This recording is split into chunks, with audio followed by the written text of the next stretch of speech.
a little better. But anyhow, we're thrilled that you joined us today, and Kent's on the Zoom today, and you'll hear from him soon. But I want to mention that today, in celebration of Washburn's upcoming 156th birthday, it's coming up on February 6th.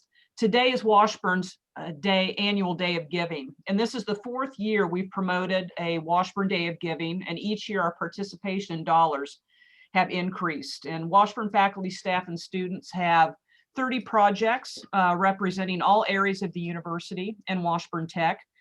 Scholarships and emergency funds are big focuses this year, as we're trying to help students stay on track to finish their degrees on time. And we have great alumni and friends who have rallied around our students this past year, making contributions that have helped them through financial emergencies. And we're focused on enhancing undergraduate research, expanding travel and study abroad programs, and fostering diversity and inclusion on campus. More than $80,000 is available in matching funds. And therefore, donors can double their impact when they support particular projects. In fact, Kent, Lammers will match dollar for dollar up to $1,000 to support the Washburn tennis program. So we ask that you please consider supporting one or more of the projects by simply going online and visiting washburngivingday.org, washburngivingday.org.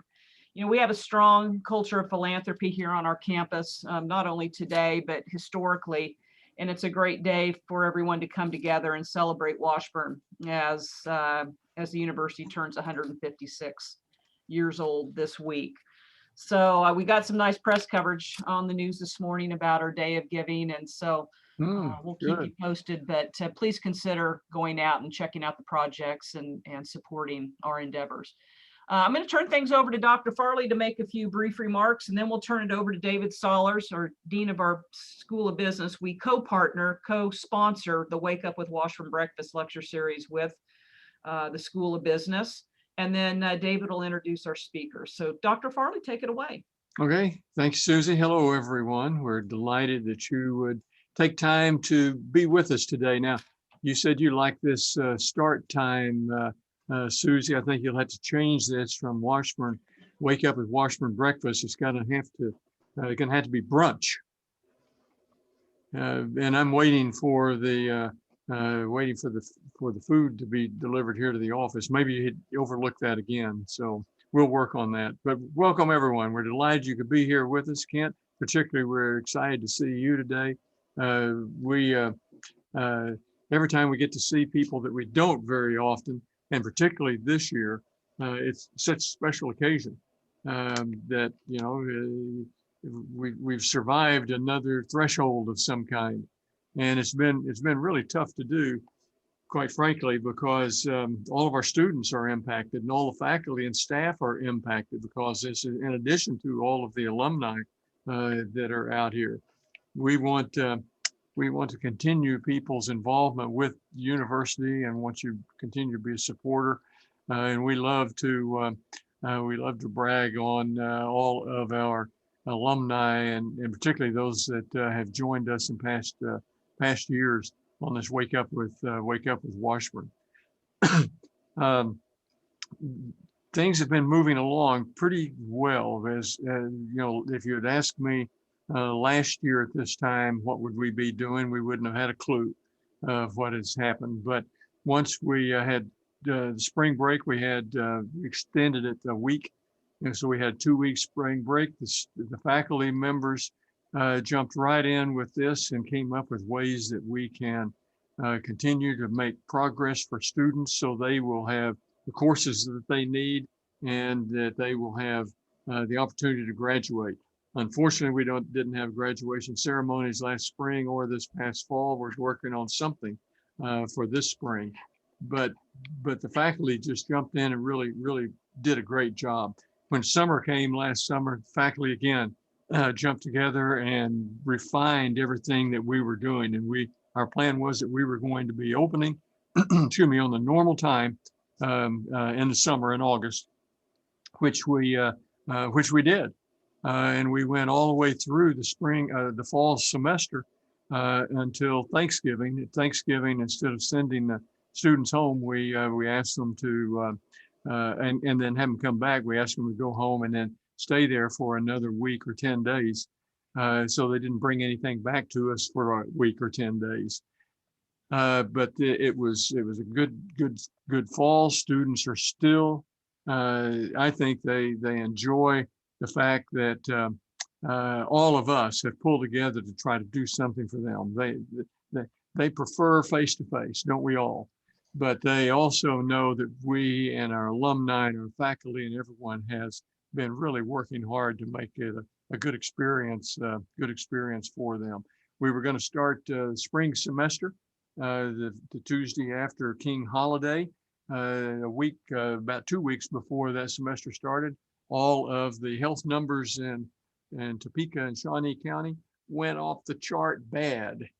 And so we contacted all the students and said, we're going to start the semester, but it's still going to be remote at this point. Things have improved and they turned fairly significantly positively. And so we talked to the students a week in advance, and we started this past Monday with face-to-face. And again, as I said, there's an awful lot of debate about whether face-to-face is better than remote or whether it's better than asynchronous online program. So we offer multitude of those. We've got 5 what we call modalities. I'd love to say that. It makes me feel I'm smart or something. We got 5 modalities, and students can select from that. About over 60% of them select face-to-face, but at the same time do face-to-face where video streaming, faculty member teaching the course. And I'm a little concerned that some of the students, they signed up for face-to-face. They live in an apartment off campus or on campus in residence halls. And they get up in the morning and, kind of stretch out a little bit, look out, and it was snowing this morning. They said, I think I'll do this on the computer. And they've got the option of doing that, which is good. But from my perspective, and Dean, you're better at this than I am for sure. But it is to do well, not in face-to-face, you have to have discipline, and you have to have the will that you're willing to spend the time that it takes. So it's a little more work for the student when they're not just face-to-face. And I think our students have gone well with that. Right now, we're finishing up our semester plan for the fall, and it looks good with everything that happened this past year. It took about 500 students out of our budget, and it's about the same number everybody in Kansas and across the country. Actually, we're not in bad shape. But right now, our freshman recruiting is going well, and the folks that are involved in that shared with me this week that it looks like we're up a little bit for the fall. Wow. I mean, we're not going to recapture all 500, but we're up a little bit this fall. So we're pretty excited here. It looks like it's going to be a good year for us again and for the students. And we're hopeful that with all of the vaccinations and all of the changes that we've made, some of them stick and some of them will stay with us.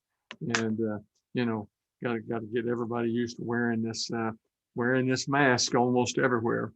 So with that, welcome. We appreciate you taking time to do it. I love your blue wall behind you here. I need to think about that on my wall in this office. But let me go first before we start painting. Let's go to Dean David Sollers. And David, I presume you may have some kind of national occurrence that happened to us in the business school that you might talk about. I don't know if you can talk about it yet or not. But anyway, David Sollers, great guy, been here a good long while. One of the best additions that we had to the university in a long while. Does a great job as dean. So you've got it, David. Okay. I should have recorded that, Dr. Farley. Played it for my wife. In any case, all right. And I always hate to correct the president, you don't do that, but it's an international occurrence. just not a national occurrence. But we were able to announce on Tuesday that our business school accreditation by AACSB, which is the oldest and most prestigious business school accrediting body in the entire world, for that matter, that we have been extended for another 5 years. The process with AACSB is once you get initially accredited, which is what happened in 2006, you have to go through a 5-year review. And I don't know, about 15, 20% of schools they have problems and they don't get reaffirmed in that 5th year. But we've been reaffirmed in 11, 15, and now 21. So I want to thank the hard work of our faculty and our students, our professional staff here in the School of Business, and also our alumni and friends, because you're very successful, and unfortunately a lot of you give back to the school. Today is the Day of Giving. We have 6 different projects listed. One is just kind of general scholarships. We'll try to take that money and give it to students to help them achieve their goals. But we have some particular projects. One deals with trying to secure a Standard & Poor's sustainability or green database, where they look at the different metrics of companies around the globe. And that we would use that in our classes and use that for faculty research. So that's one of the projects. We've got a wide array of things we do internationally. Now this year's been a little tough because we haven't been able to travel, but we do have lots of programs. We have some great courses that deal with international issues. And so we're hoping that as the months roll on here, that we can get back to some of that. But the money for that project basically is going to go to help offset students' expenses and to help them out. Some of our students are working. They oftentimes have to give up that 20-day trip to China or that 20-day trip to Europe because they don't get a paycheck during that time. So we try to make it, try to help them out with some scholarships in that regard. We think it's important that students have access to the premier business publication, and that's the Wall Street Journal.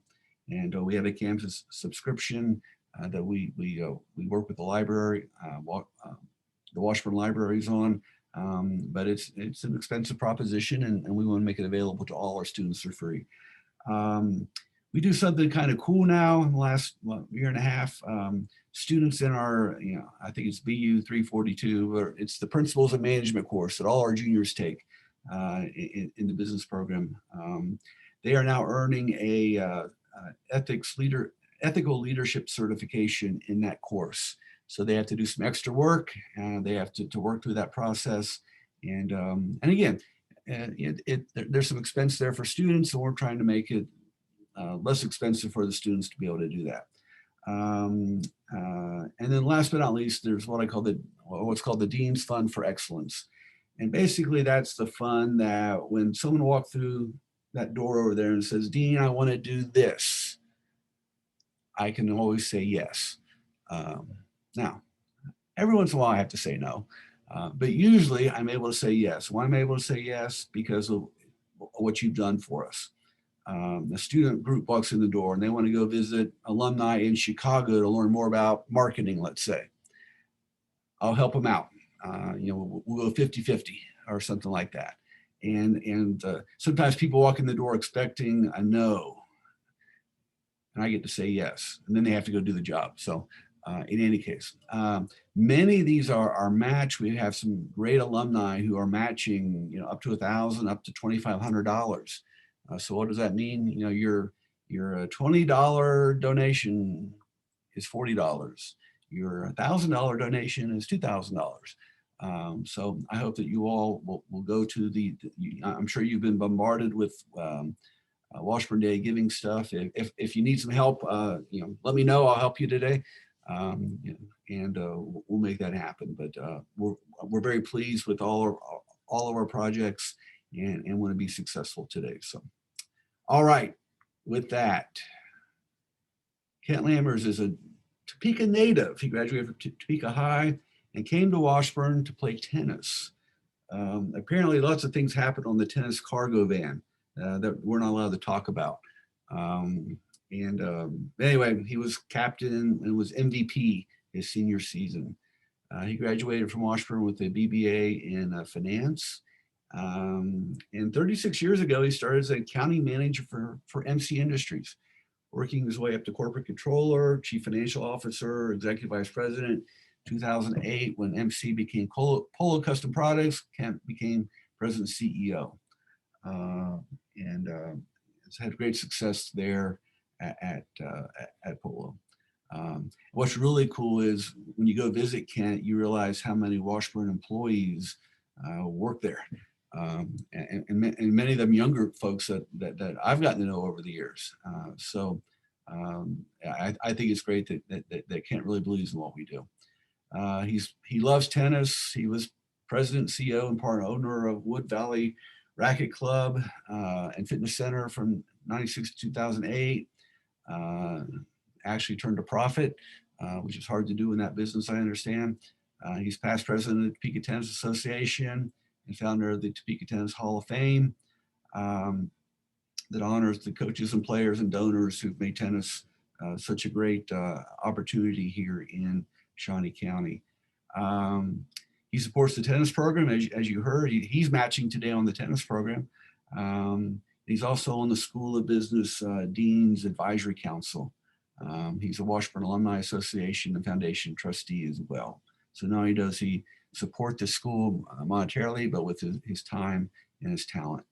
He serves on the Topeka Collegiate Executive Board and is a member of Bring Back the Boulevard, a grassroots program to improve the South Topeka Boulevard corridor. He loves outdoors, enjoys spending time with family, playing tennis, swimming, and landscaping. He and his wife Rhonda have one son, and recently became new grandparents. That's a change in life. I've got 6. So I know what that means. Okay. As a leader, Ken enjoys bringing out the best in others and finds it gratifying to see other people maximize their potential. And today he will present what we learned in 2020, operating in a pandemic. So ladies and gentlemen, let's give Kent Lammers a warm welcome. Thanks, Dean Sollers. Appreciate it. I'd love to be there in person, but one advantage to today is that a lot of people from across the country can probably Zoom in that ordinarily might not be able to be there in person. So it's pretty exciting to have perhaps some folks in attendance that might not be able to make it otherwise.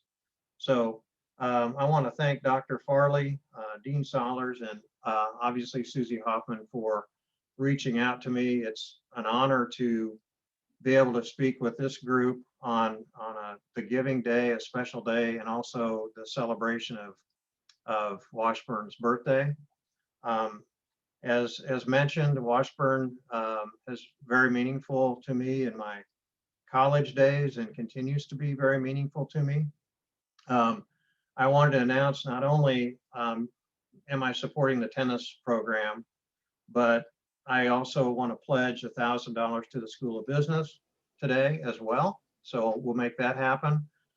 I find that my speeches are better when I pledge to pay the entity that's having me speak. So in that regard, I wanted to announce that pledge today too for Dean Sollers.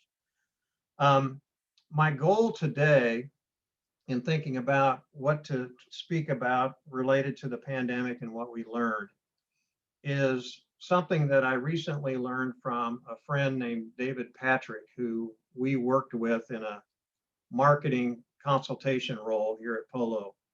And he had sent me, after they concluded their work with our team, he sent me a really nice email, and it talked about giving and receiving a gold coin. And what he was referring to was any time that a person can share knowledge, wisdom, perspective, or affirmation, they're giving out a gold coin. So my goal today is maybe all of this, some of it's going to be things you've heard before, but perhaps you can extract a gold coin from it today and then share your stories and gold coins with others. So that's my goal today. I want to start out by telling you a little bit about Polo Custom Products. We were founded many, many years ago, and by the Garlinghouse family.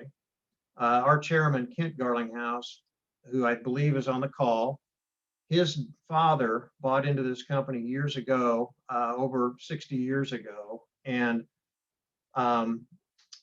offered Kent the opportunity, I think he would clarify it or define it as an opportunity, to run the company when he was fairly new out of business school. So Kent took the challenge, and it was, I think, in the early 70s, about that time, and did everything in the company, and remembers when the office was maybe 3 people, including himself. And fast forward to today, and we're a $50 million company with projections that are pretty fun to think about in terms of our projected growth. And so the Garlinghouse family is the one who's laid the foundation. It's up to our team to continue to move it forward and grow it accordingly and respectfully. MC Industries was the initial name, and MC came from Mark Clark. Mark was Kent's father's first name, and then Clark was a business partner. So they decided to call it Mark Clark or MC Industries. We've had several divisions over the years, thus perhaps some confusion on what we have done and what we currently do. We were heavily involved in the identification band bracelet business for hospitals back in the Mark Clark days, or MC Industries. And in the 80s, we purchased a company called Sunflower Marketing. Sunflower Marketing was a sports apparel, custom embroidery, and fulfillment company. We sold that company in, I think it was at the end of 2013. So we no longer serve that market.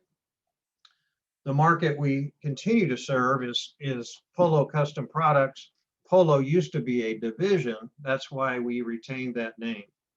Well, what in the world do we do? Well, long story short, we sew, thermoform, or heat seal material, a lot of vinyl, for business-to-business products, OEM, original equipment manufacturers, customers in 4 different markets. We have medical, industrial, fire and safety, and government. As it relates to government, our primary market there is the Department of Defense. We make a chemical protective patient wrap, is what they call it, for the Army that was used in as far back as Desert Storm. We helped team with the Department of Defense and government officials to make that product from scratch. So we were in at the beginning of that, and we get orders for these patient wraps. And what it is, if I can describe it briefly, I would envision a sleeping bag, and it's chemical protected and has a breathing apparatus. And that's used in case someone becomes exposed to chemical warfare, or they're trying to prevent exposure to any chemical warfare. So we made those, a lot of those, as a matter of fact, in the 90s and early 2000s. And so that market continues to be one that we pursue, but we don't become dependent on it because that spending within the government changes quite often. And so it's good business for us. And we have a lot of expertise in that.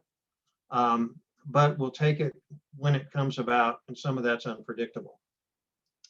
The other core business entities, industrial, let me touch on that a minute. We make accessory items, and our biggest customer in that space is Harley-Davidson motorcycles. And so we've made tour packs, items that attach to the fairing on a motorcycle. We've made the tool pouch, or we've made the luggage cases, anything that you can envision that goes on a Harley Davidson motorcycle, we've probably looked at or made. So that market has other types of things to it, including marine and some ATV type of things that we're looking at. But it's primarily, again, cases, pouches, items like that, that we can make in our factory or have made overseas.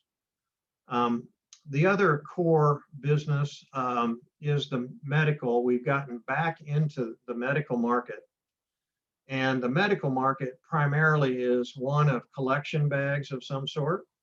So sealed collection bags, we have machinery and capability to make that.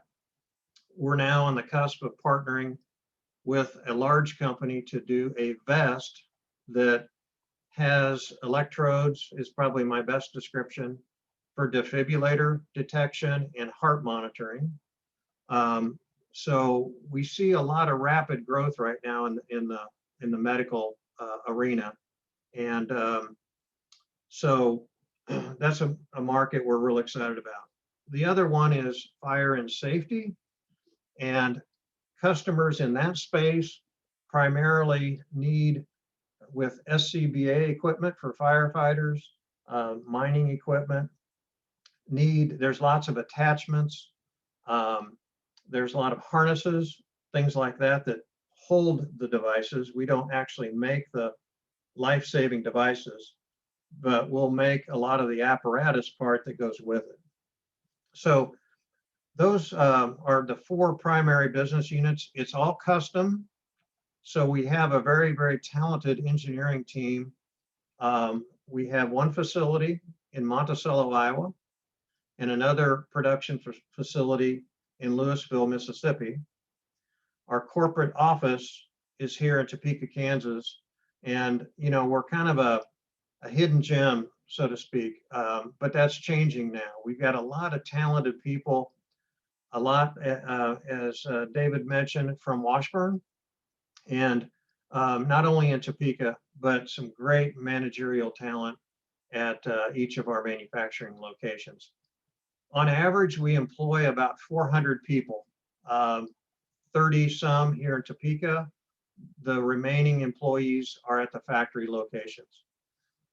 So that's a little bit about Polo and what we do. We're one division now, but we're diversified within that division. So if you see Polo Custom Products, we're not related to Ralph Lauren. Matter of fact, a story that our chairman has shared, years ago when we weren't named Polo Custom Product, but Polo was a division of MC Industries.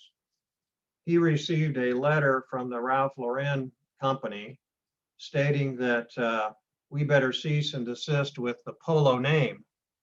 Well, the other Kent Garlinghouse, responded that, well, wait a minute, Polo was first, so maybe you guys need to change your name. So love that story. That issue went away pretty quickly. Okay, so the pandemic and what we learned and what happened with us, we're probably not unique with regard to what we had to do. In February of 2020 is when it hit us, and the knowledge of our teams having to come together in a way that we never envisioned. We were budgeted for one of the best years in our company recent history, and we had a lot of things we'd been working on going into that year. And then the news hits about the pandemic. Well, that was such a shock to all of us. Nobody can prepare for that. But what we did was a couple of things that every business entity had to do with taking precaution. The one thing that I will say that we were and still are classified as an essential business because of what we make for the Department of Defense and the medical industries.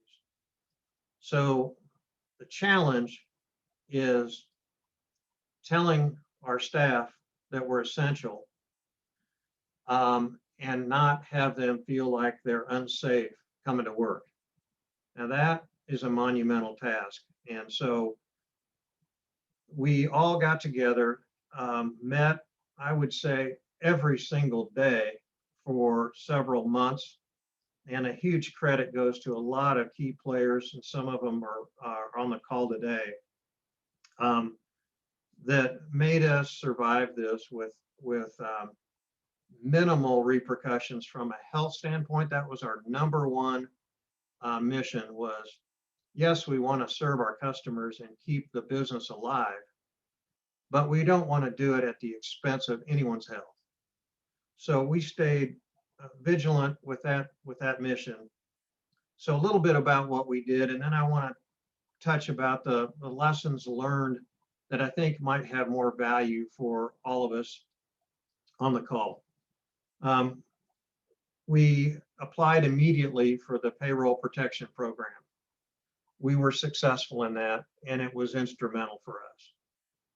The first thing that we did was the people in the production environment who were most at risk, we increased their wage for coming to work and having to do a lot of extra things to remain safe. We felt they were the most deserving. So we pledged to do that, and we did it. And we have no regrets whatsoever on that. We did not have to do any layoffs, furloughs, or salary reductions. That was another goal, is get through this and keep people's jobs intact. And that was the primary goal of the PPP funding, was for businesses to react in that manner. So I'm really, really proud of the team for making those goals a reality. The other part, we did have some COVID infections at each of our facilities. And earlier on the call, I was telling Alan that our Mississippi location was hit the hardest because it's they're more social, their culture. It was more difficult for them to adapt to the new way of life. We're pleased to say, out of some of the infections, and we don't have any, we tracked statistically people out due to COVID. Of those, we don't know exactly how many had it or their relative had it, but we were hit. We were 40 people at one time down in Mississippi from what our production schedule says we needed. So the people that did get COVID, I think there was maybe 2 people out of that entire group hospitalized, and none of them stayed very long. So the cases were not severe. We were very, very happy to hear that while we had some infections, they didn't require lengthy hospitalizations. So kudos go to the manufacturing team. We bought our own sanitizing equipment. Our staff normally works 4 10-hour days with Fridays off. So we sanitized the plants over the weekend, gave the plant a 3-day resting period in terms of, so any types of risk would be mitigated. That made a huge difference. In Topeka, at the manufacturing locations, work from home for production was not, anything we could do. We did do that in Topeka, and to reduce the concentration of people in one location and reduce the risk.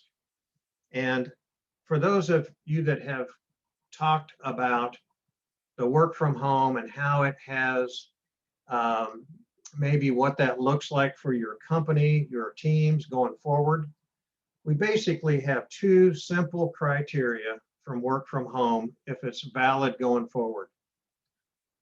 Can the person do it well? A lot of people aren't geared for that. And they'll usually admit their preference. Hey, I'm easily distracted at home. I work better in an office setting. I feed off of energy from other people. So the person the right candidate from work from home? The second, and maybe most obvious, is the job. Not every job is conducive to a work from home and being effective at it. So those are the two things we look at, the person and the job.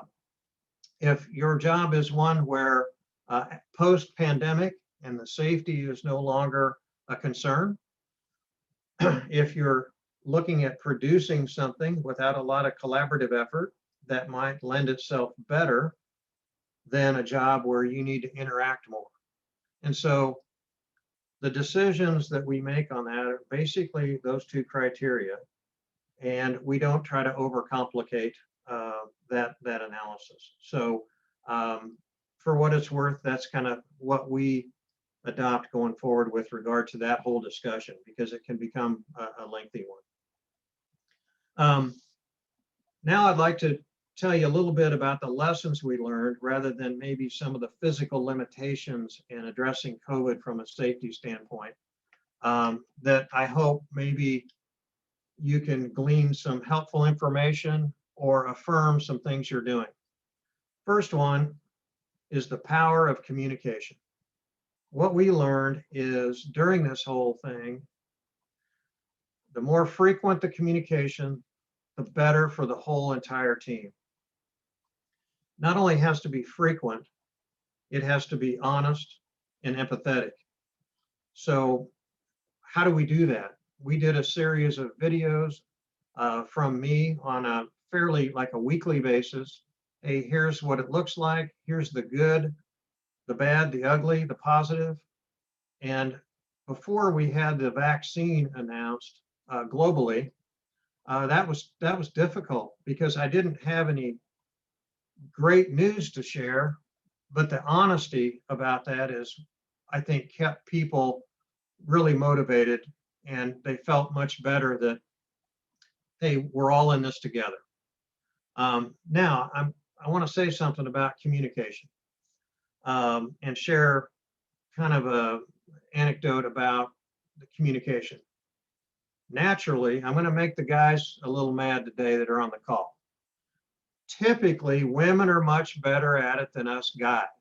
And my example is one in which last fall, I went home and proudly told my wife, because I remembered to tell her something that was on my mind.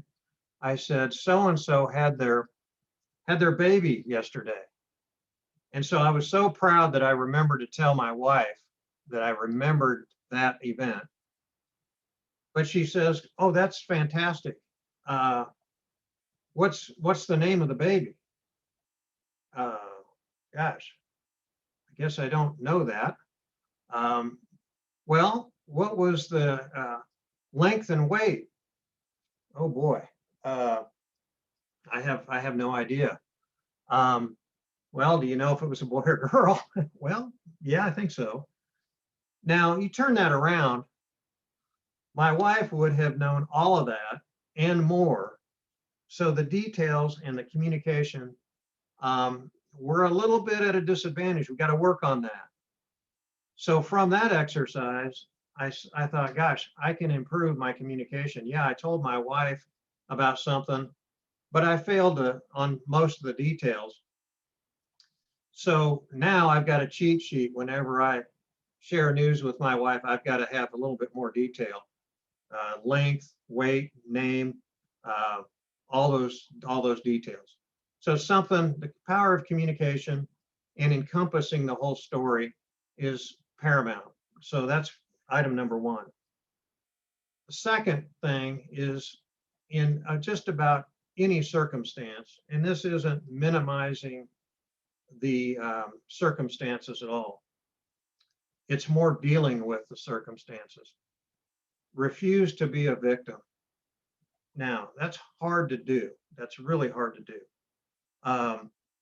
Be proactive instead of reactive. And, one example I have of this is that when we became Zoom oriented, We told our sales team, hey, your buyers are at home as well, a lot of them. So yes, there's constraints and sales, the whole sales process is in turmoil. But guess what? If you refuse to be a victim and you're proactive, you can probably reach them at home, maybe easier than you can at the office. So reach out to them, make it personal. You'll see their office. You might be able to connect even better. So that's an item that we learned and a way to deal with adversity. Third item, the more emotional the decision, the more facts you need to make the decision. Now, that's in a business setting. If you have an emotional event at home, it takes emotional energy to deal with that. I'm talking about in a business setting. And I know some of our team on the call can relate to my speech on this one, but a good example is if you've ever stuck your toe in the water of dealing with PTO or vacation time for your team, that's a very emotional attachment to that policy. The best thing to do, get more facts before you decide to change it. Listen to a lot of feedback, and then you become certain. And if you tackle emotional responses with more emotion, usually that's when you get some frustration.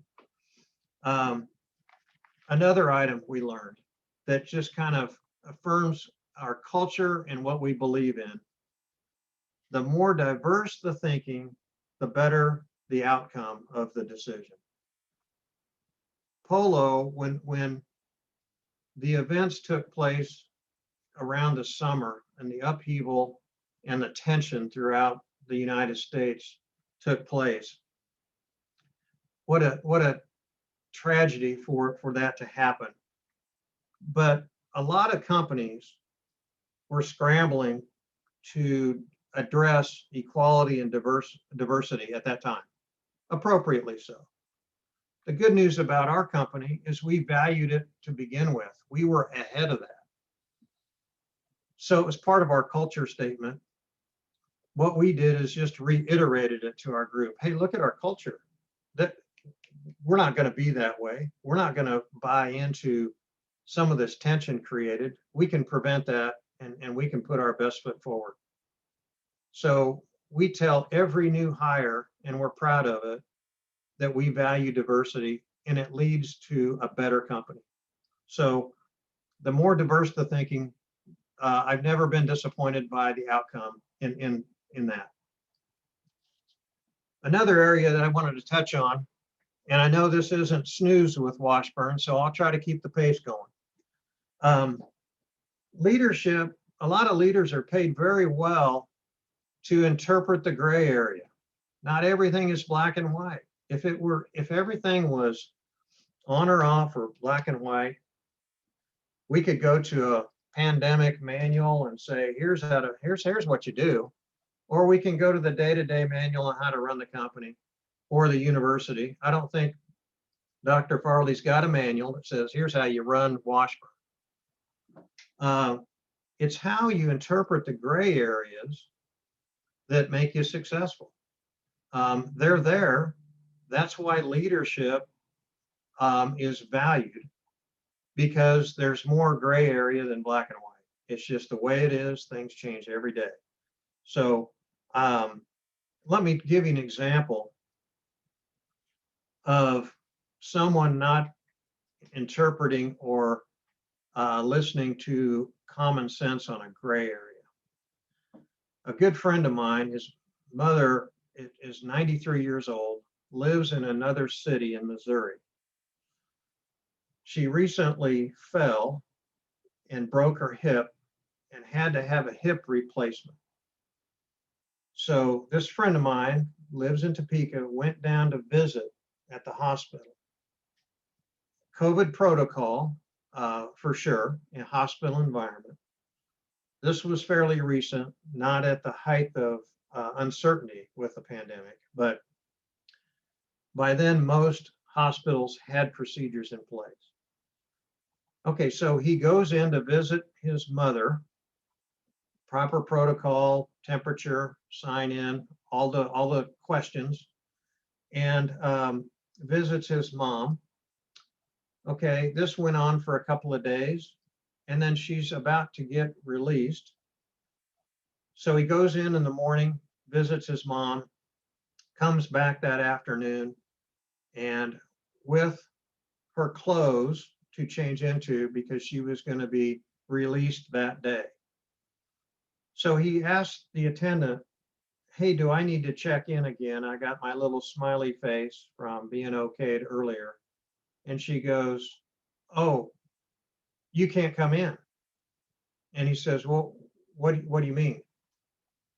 Well, policy says you can only visit once a day.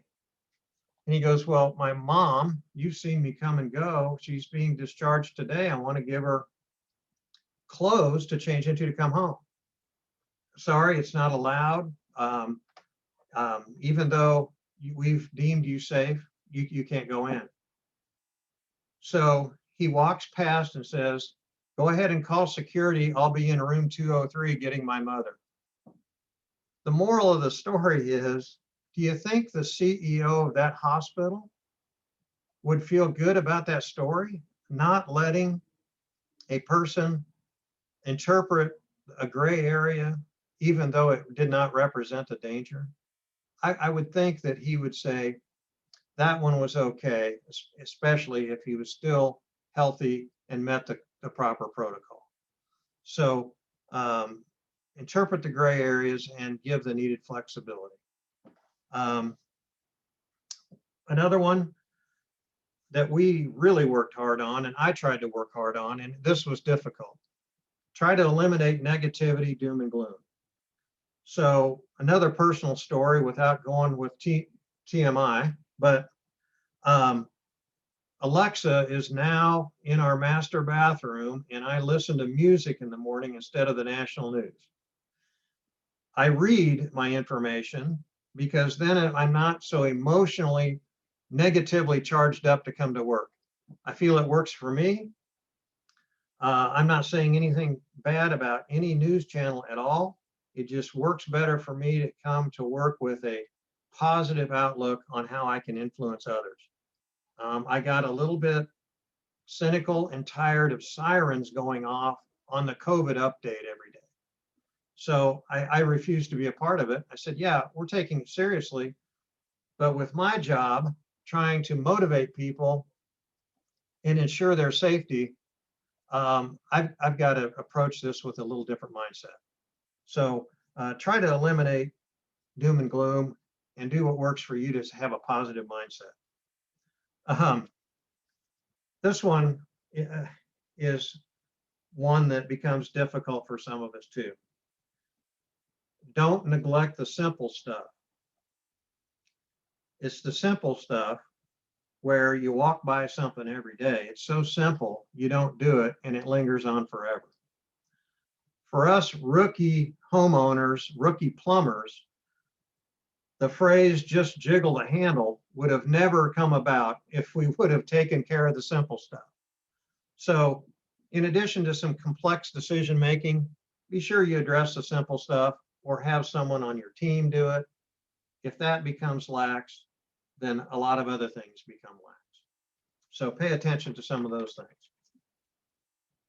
Another item that I think is valuable in today's technology-driven world is the emotional intelligence factor. In our electronic age, right or wrong, there's folks that they don't have maybe opportunity to work on the emotional intelligence part of their job or skill set. I always told my son, who grew up with a cell phone and grew up with technology, I said, please work on emotional intelligence, good eye contact, firm handshake when we can do it again, or an elbow bump, whatever it is, until you can be hired by a computer without human intervention, I want you to do that. And I hope that that lives on forever, because I don't envision a computer ever hiring any of us. So it's kind of like, relates a little bit on the emotional intelligence to today we've talked a lot about customer service and some of the concepts related to that. If you walk into any kind of store today, whether it be retail clothing or in my case, maybe a hardware store or Lowe's or something, when you get somebody that helps you and you feel like, wow, I mean, I've got an ally here, you don't want to let them leave. It's like, I was at Lowe's a couple weeks ago and this guy was helping me, and I just told him, I said, hey, don't leave. I got more stuff to get, and you're so helpful. We're so used to not getting that just stands out now. So if you can encourage people to have emotional intelligence and empathy and value face-to-face communication and working with others, I guarantee it's a formula for success. And it's going to stand out because so many people are missing it. So many people are missing it. Two more, and then I'll talk a little bit. I'll shift a little bit. Match the tools that you give your team or coworkers or people that you deal with, the tools needed to match the expectation. I'll give you an example of how that relates to our company. We were hiring, well-intentioned, we were hiring people at our factory and expecting them to go to the production floor right away and produce a high-quality product, a lot of complexity in some cases, and not have any quality problems. Wow, that's a lot to expect, a lot. I would never ask anybody to do something that I wouldn't do if I had the skill set. So how can we change that? Well, through our great leadership team at Polo, both in Topeka and at the factory, we came up with Polo University.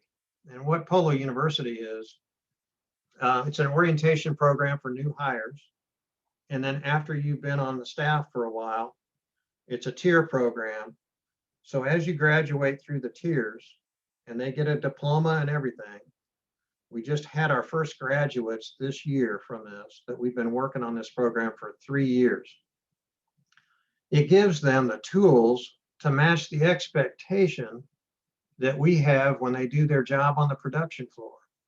I can't imagine sending somebody out on the floor without having this now. It's just not fair, and you're not setting somebody up for success. And in my role, if we're not setting people up for success, I'm doing a poor job. So always try to match the expectation to the opportunities for learning that you give the person. Another one that, and before I shift directions a little bit, this one is very, very simple. Trust the team. In 2019, a couple of examples here. 2019, the President's Cup was played in Melbourne, Australia, and Tiger Woods was the captain. He made his resurgence back to golf.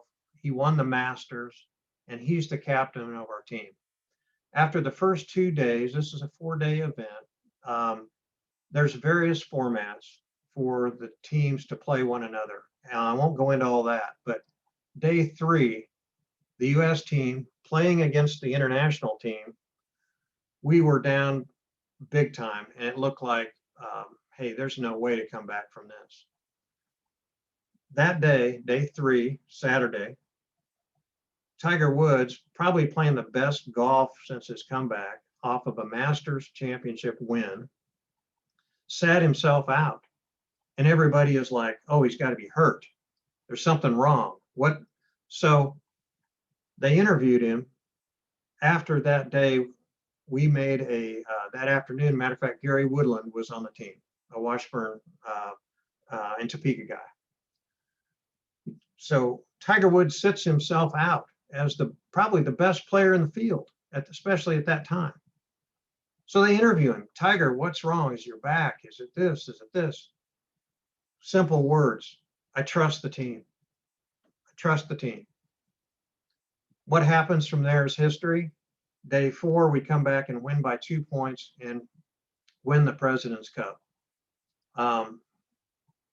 What great motivation, leadership, by telling his team he trusted their ability to help win that whole event.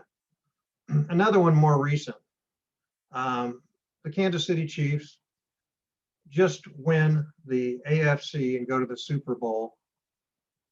There's confetti and everything going around on the field, big celebration.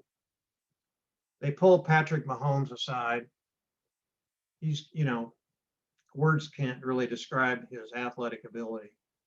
And they said, Patrick, what are you thinking? How did you accomplish this? I trust my team. So there's 2 examples of, those are the most powerful words a leader can say, is I trust my team. Now, will they make mistakes? Yes. And there was evidence of mistakes made in that game that I was talking about. He trusted him, and look what has taken place. We're playing for the Super Bowl this coming Sunday. So those are 10 things that I think hopefully you can take away, at least one of those, going forward. Last part and that I want to talk about is, what am I doing differently? In addition to those items that I'm talking about, how can I become a better leader, coworker, and citizen in the community? Well, one thing that we did, and this was not my idea at all, it was our training team. Myself and Al Frost, who I think is on this call, we welcome every new hire through Zoom remotely. So everybody that's hired that's new, we get to talk to them for 5 or 10 minutes in a group setting. Sometimes there's 4, sometimes there's 1 or 2, and talk a little bit about the company. And that has extreme value. So that was one little nugget that we did. We did increase communications as a result of the pandemic. We found that we were getting a little bit lax with regard to that. So not only myself, but I encourage others on the leadership team to, I tell them, I'll let you know if you ever over communicate. I don't think I've had to rein anybody in yet, so we're safe there. The willingness to continue to learn, and I know Joe Edwards, I think, talked to him earlier on this call. Willingness to learn is something that I think all of us can do. Knowledge is the best currency there is. And if you think of it like that, knowledge has no limits either. There's not a time. Yes, we might forget things once in a while. We all do that. But there's not an automatic shut off that says, wait, I've got all the knowledge I can handle. Stop. I'm not going to take any more in. There's nothing like that going on. The other thing about that I like about knowledge is the more you share, the more you get in return. So it's a currency that can be shared. It's infinite, practically infinite.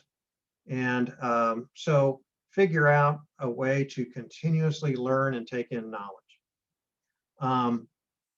The 4 most powerful words recently that I like to talk about is the words, what do you think?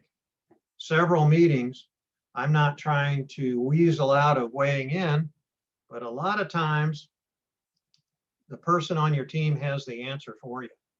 They might just need a little bit of coaching to bring it out. When somebody meets with me personally, I try to accomplish these 3 things or one of these 3 things. After our discussion, did you learn anything new? Or do you feel like I empowered you to make a decision that you can make? Number 3, do you feel better walking out of the door than when you walked in? That doesn't mean that conversation has to be all rosy, but there's value in knowing how to handle something. And when I say leave my office better than when you walked in, that means, are you armed with affirmation or confidence or whatever you need? And so I try to make that a goal of mine, to empower people to feel that way after talking to me. I will say one last thing, and this is a quote from the distance runner, Steve Prefontaine, who some of you may have read about or read about or seen some of his accomplishments in track and field. To give anything less than your best is to sacrifice the gift. So that's my presentation today. I hope I gave everyone at least one gold coin. If not, I'll have to work on my delivery and some of my material. But I appreciate you listening, and to the extent that it's facilitated, I'll entertain any questions.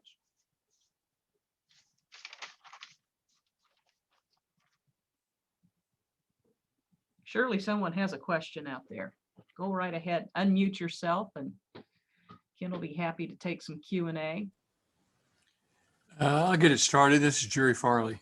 You made some rather bold decisions in which 4 items you were going to bet the life of your industry, of your business on. How did you select those 4 things that you have abandoned something that was really good and you were taking a chance on something brand new? In terms of Dr. Farley, our markets, or more specifically, what do you? Yeah, with your markets, how did you decide to land on the 4 Gotcha. Elements that you have now? Okay, that's a great question. We had those 4 markets in place before. We just kind of had them intermingled a little bit, and it was a little bit more not. We started the division specific definition because we have division managers in each of those markets, and it gave it leads itself to expertise in each of those markets. So we had the capability before. It was just kind of one big melting pot, and so we kind of thought there was value into making the distinction. So we when we went totally all in on Polo, it was because the other division we had sold. We had lost the major customer in that area that made us profitable, and so that was not something that we could sustain. And so that we kind of just piggybacked and gained momentum on an area of expertise that we had before. One thing that I failed to mention is that we do a lot of partnering in terms of us being a global manufacturing. It's worthy to note that Polo, we have about 70% of our manufacturing is done in the US. However, we have partnerships in China, Vietnam, and Puerto Rico, and some others, mainly for addressing capacity or expertise that we need help with. We have recently strategically diversified that because of relationships with other countries that could potentially suffer from kind of the worldwide macro view of things.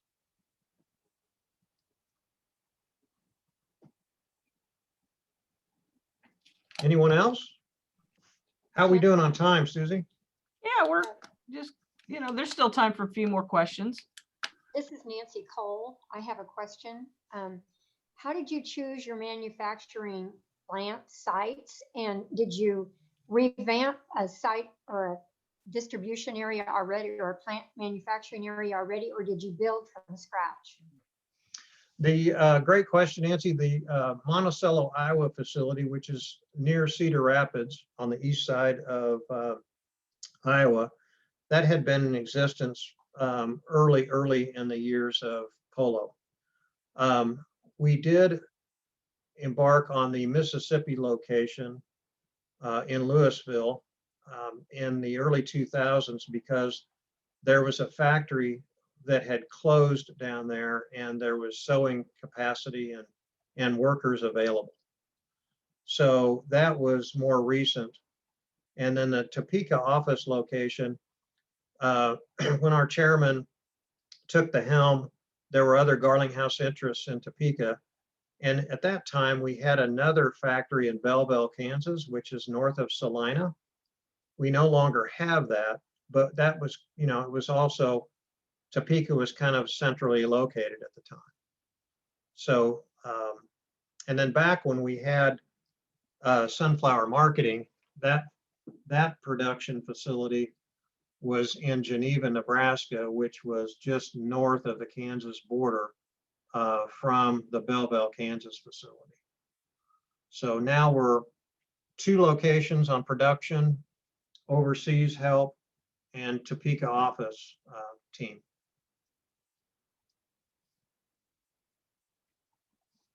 Anybody on my team want to chime in?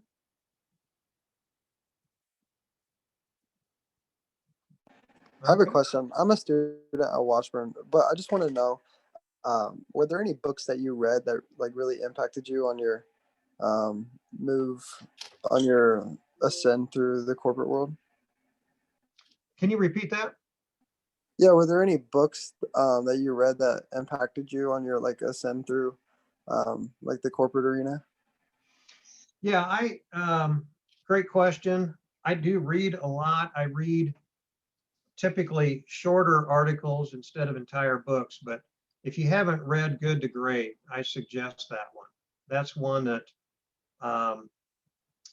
will probably be relevant for quite a while. So take a look at that one if you haven't read that already. I also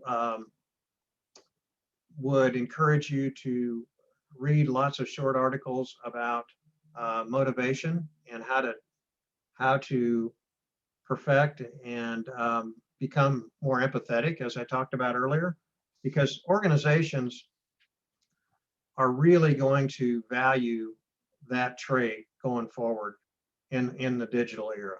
So if you got the people skills, hone those, and you won't regret it. I have a question. Sure. Price here. Can you hear me? It's inaudible. I can't hear that. Yeah, your signal's kind of cutting out. Couldn't hear the question. You might try and repeat it. Okay, how's that? Can you hear me? Perfect. Okay. G'day, Ken. David Price here. Yeah. G'day, David. So, yeah, g'day. So my question is, you talked a bit about those 4 different markets. What does the future hold for Polo? Is it expansion of those? Is there something big on the horizon? Where do you guys see yourselves in the future? Great question, and we look at that a lot. Right now, the fastest growing market is the medical side. So yes, we look at not only the customers that we're serving currently, but we also, but the nice thing about a company our size is that we're agile. So in the case where we need to shift resources from one to another, medical is hot right now, probably will remain that way if we were to predict that. So we will definitely look at that. We look at it frequently. With our long-term vision, we, in the 2 to 3 years out, with anticipated growth, mainly in medical, but there'll be other growth as well. We are going to have to address capacity, which is mainly labor people. So we will have to embark on some studies of how to address that and where and how, and there's probably a lot more questions at this point than answers. But yeah, the medical business has been our fastest growing. Okay, thanks.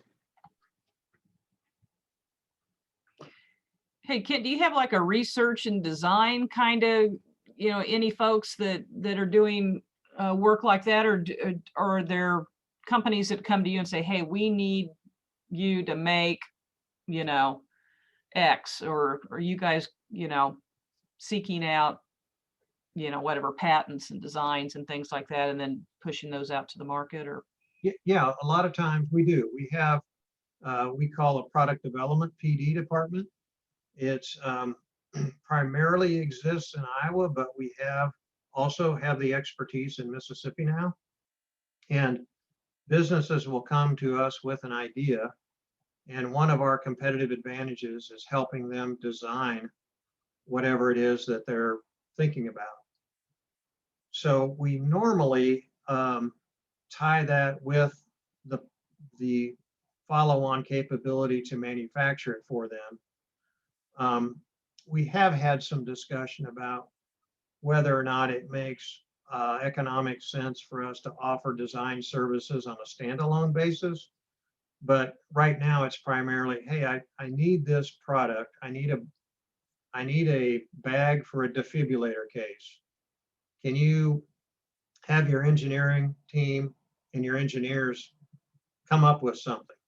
And so we can take it, got a lot of talent in that area, and that's at the factory locations, not in Topeka. And they do a really, really good job of that. And so yes, we offer that, and we feel it's been integral to our success. Hi, Kent. Harold Stones. Just a quick question. Hey, Harold. Hi. Good job. Thank you. Lots of good ideas. I'm just curious if you're in reference to your overseas operations. Have you had some unusual political, I mean, small p, not partisan Republican Democrat, but governmental type differences with some of those plants and some of those other continents? Yeah, there is risk with that. When we hit the middle of, I guess I'd call it the middle of the pandemic, we were facilitating some PPE equipment for some in the medical industry. And we've had relationships in China longer than any other country. And we had ordered a sizable quantity of PPE equipment related to that, Harold, and that they shut us off on that. Now, we're not judging anyone incorrectly there, but for their own reasoning, they stopped shipping that and wouldn't allow us to progress in that area.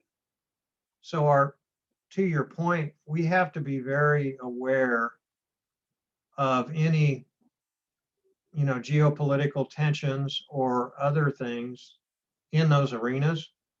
They're kind of always be there. So we started thinking about this differently 4 or 5 years ago in our import strategy, in providing a little bit more diversification in that area, not be so dependent upon one supplier. We were fortunately, due to Kent Garlinghouse, his vision, we were early on before anybody was talking about going to China and doing this and having this operating model. We started it in the early 80s, and now, of course, everybody's participating in it. So it's no longer really a competitive advantage. So yes, we have to be mindful of that.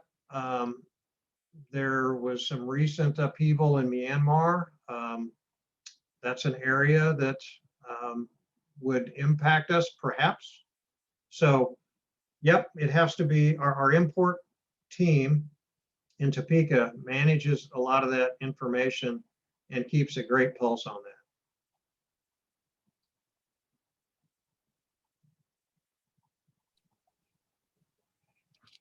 Any other questions for Kent this morning? Well, I know I learned a lot. I'd mentioned to Kent before we got started, I just thought they made t-shirts. And so they are out of the t-shirt business and doing some really fantastic work. I'm going to be talking about this to lots of people, especially the Harley Davidson stuff. Yeah. A lot of Yeah, friends. we've that- got, you know, I that, just want to say that, you know, I've got, I very much appreciate the opportunity today. When Susie contacted me, I said yes right away. I'd love to do it. We get a lot of talent from Washburn, and we have an allegiance to Washburn. And so it has a great fit. Today was meaningful for me, and I hope for some of you that got to put up with me today. I think many of us got a handful of your gold coins, so we appreciate all the information and you taking your time out of your busy day to spend with us. Next week, we're going to have another Zoom, something really kind of unique. Dan Mears, who is the person who wears the KC Wolf, Kansas City Chiefs Ichabod mascot, is going to speak. We're going to do a Zoom next week with him. Hopefully we'll be Super Bowl, we'll be the champs next week, and he'll be coming off of a big win. But watch your email for some information about that. He's a phenomenal speaker, and so he's going to Zoom in from Kansas City. And from what I understand, he starts off in costume in the KC Wolf mascot, and then he takes the head off and then gives his talk. So it should be really quite fun and inspiring. He's really an inspiring speaker. So maybe we'll see you next week for that. And then we're also going to do a Zoom week after next with our alumni down in Arizona. Usually Dr. Farley and I fly down to Arizona and visit with our alumni down there in Phoenix and in Tucson. But this year is going to be a little bit different. We're going to have to do it with a electronic method like this through Zoom. So any of you've got friends, alumni friends down in Arizona, feel free to Zoom in with us on the 16th and maybe see some of your folks down there that are maybe snowbirds. But anyhow, remember, today's Washburn Day of Giving. Go out to washburngivingday.org and consider making a contribution. We have just, I'm looking at the website, we have just went over the $70,000 mark. I think we started off in the $40,000 range when we started this at 10 o'clock, and we're already up to almost $70,500. And Kent, your tennis challenge has been met. So you're going to have to, that just cost you $1,000, and we appreciate it. Thank you very Sure. much. Hey, everybody, Sure. have a great day and go out and do good things. And maybe we'll see you next week on our Zoom with the KC Wolf mascot. And we'll do another Wake Up with Washburn in April. And we'll let you know when we get our speaker and the date set. Thank you so much for taking time out of your day. We appreciate Thanks, it. Susan. Keep up the Alrighty. great work. Bye. Kent, you did Thanks, a great Kent. job. Thank you. I appreciate you listening in, and again, thanks for asking me. It was my pleasure. Great job. Appreciate it. Thanks. Thanks, Ken. Thank you, Patrick Mahomes. You're welcome. And Red Shoe Production.